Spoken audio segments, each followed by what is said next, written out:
So cool, science!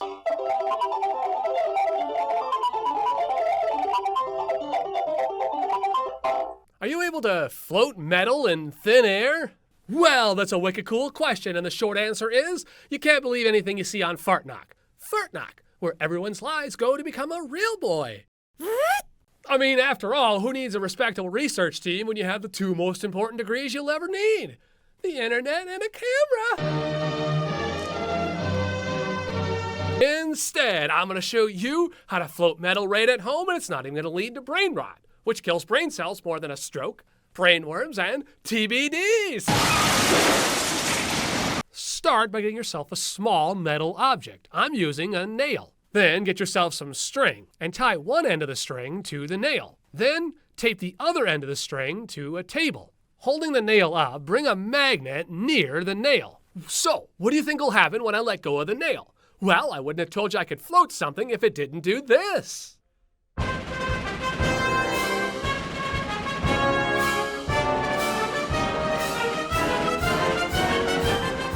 Whoa, now check that out, man. The nail floats in midair. No, that's so wicked cool. See, right there. You can see it floating right there. It's right there. You can do it right at home. You can take the magnet, tape the piece of string, the table, the piece of nail. You gotta go do it at home. It's gonna be so wicked cool. So, why is it that the nail floats right there in midair?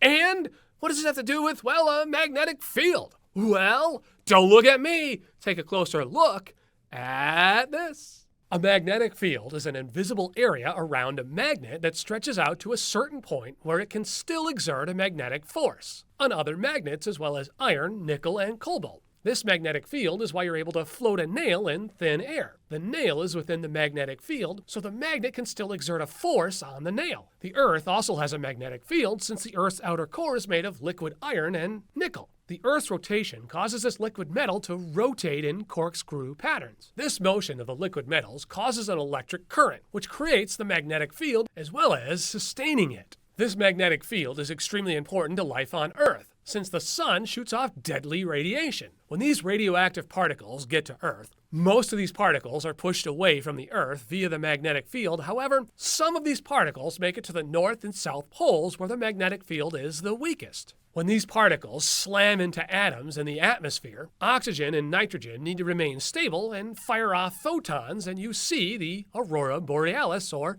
aurora australis, more commonly known as the northern or southern lights. Venus, Mars, and the Earth's moon do not have a magnetic field. So now you know more about dynomatic theory. You know, being able to float a nail right at home is why science is such a magnetic field.